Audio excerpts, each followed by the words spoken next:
और भगवान शिव जब दोनों समक्ष है ना, तो भगवान राम कहते हैं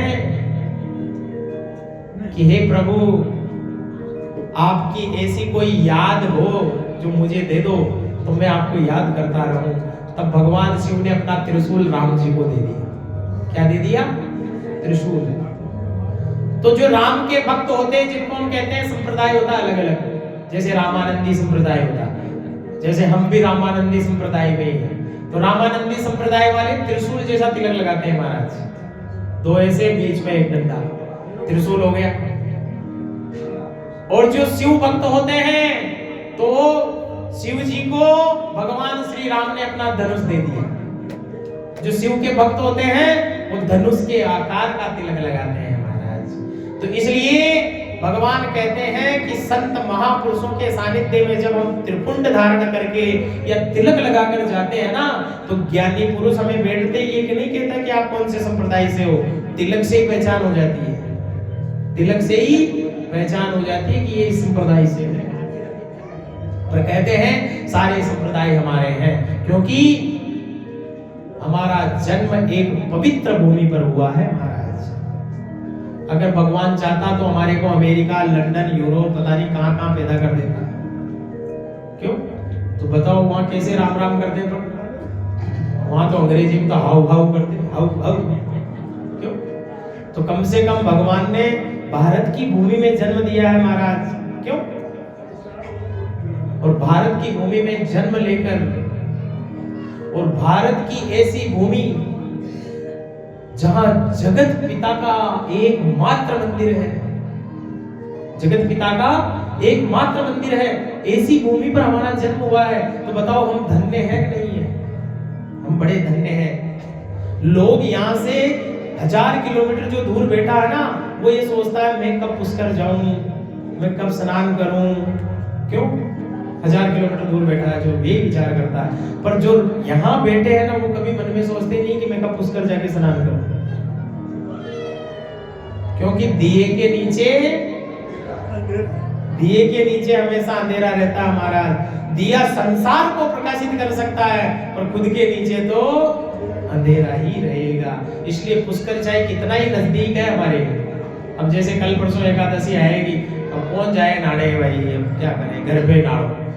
बोतल में जल रखते हैं आजकल, तो वो 2 बूंद डाल देते हैं बोतल में से, नहा लो, सारे तीर्थ यही हो जाते हैं। तो इसलिए ऐसा भी भाव नहीं है। जब तक चल रहा है तन, जब तक चल रहा है मन, तब तक चल रहा है शरीर, तब तक अच्छा कर्म करो महाराज, तब तक तीर्थ यात्राएं करो महाराज, कि हमारा जीवन सफल हो जाए, हमारा जीवन सफल हो जाए।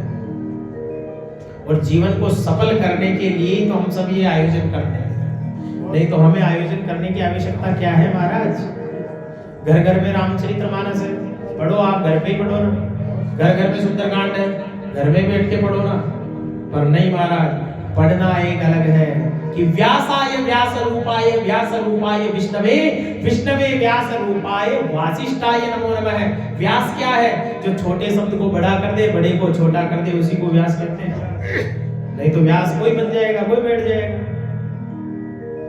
तो इस गद्दी की भी मर्यादा होती है व्यासपीठ की। व्यास उसी को कहते हैं जो छोटे से शब्द की व्याख्या बड़ी कर देवे और बड़े शब्द को छोटा कर देवे। केवल एक शिव शब्द लेकर चले, एक शिव शब्द पर ही एक नैना व्याख्यान हो सकता है महाराज। शिव के आगे तो दूसरा शब्द ही नहीं है, उसी को व्यास कहते हैं महाराज। इसलिए हर प्रकार से हमें मर्यादा में रह करके लालन पालन करना चाहिए। माता पिता गुरुदेव की सेवा करो, आचरण करो, रोज राम मंदिर में आकर दर्शन करो। शनिवार, मंगलवार एक विशेष दिन आप रखो यहाँ, कि हर मंगलवार शनिवार को सब मातृ शक्ति हमारे भक्त यही मिलकर के सुंदरकांड करें, यही बैठ करके हनुमान चालीसा करें, जब जाकर के कल्याण होगा। नहीं तो हम तो आपके पास 7 दिन के लिए आए महाराज, हम तो 7 दिन के लिए आए हैं। आपको खुद का कल्याण खुद को ही करना पड़ेगा महाराज। हम तो 7 दिन बाद फिर दूसरी जगह चले जाएंगे कल्याण करने, फिर 7 दिन बाद तीसरी जगह कल्याण करने चले जाएंगे। इसलिए आपको स्वयं को कल्याण आपका अपना करना पड़ेगा। इसलिए शिव महापुराण से संकल्प ले लो कि मैं रोज सुंदरकांड करूंगा, मैं रोज हनुमान चालीसा करूंगा, मैं रोज गौ माता को रोटी खिलाकर रोटी खाऊंगा, मैं रोज सूर्य को अर्घ्य लगाकर भोजन करूंगा, मैं पहले महादेव जी को जल चढ़ाऊंगा, उसके बाद भोजन करूंगा। ये कुछ ना कुछ नियम बनाओ जीवन के, क्योंकि बिना सारथी के जीवन चलने वाला नहीं है। कहने का अभिप्राय यह है कि बिना ड्राइवर के गाड़ी नहीं चलती है। तो बताओ आपके इस जीवन रूपी गाड़ी पर कोई ड्राइवर है कि नहीं है? अब इस जीवन रूपी गाड़ी पर अगर ड्राइवर नहीं है तो ये जीवन रूपी गाड़ी कहीं ना कहीं जाकर के गिरेगी महाराज, ऐसी खाई में गिरेगी महाराज, वापस निकल नहीं सकते हम। तो इस जीवन रूपी गाड़ी पर एक ड्राइवर बिठा दो जिसको हम सारथी कहते हैं, और सारथी ही सार्थक बनता है महाराज, सारथी ही सार्थक बनता है। इसलिए हमें किसको सारथी बनाना है? हमें हमारे माता पिता को सारथी बनाना है कि मैं रोज प्रातः काल उठते ही माता पिता के चरणों में शीश झुकाऊंगा, ये मेरा सारथी है।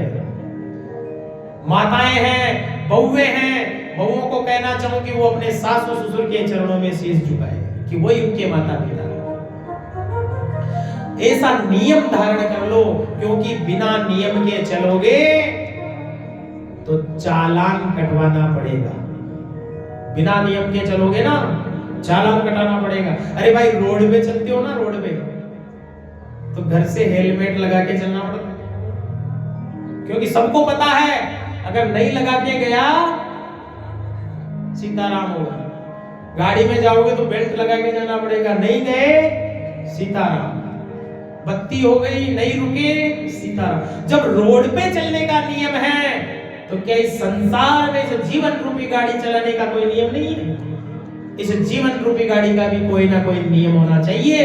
इसलिए आज ही सब संकल्प कर लो कि मेरे जीवन में एक नियम है बस, और चाहे कुछ भी हो, आंधी हो चाहे तूफान, वो नियम कभी खंडित नहीं होना चाहिए। नियम कैसा हो?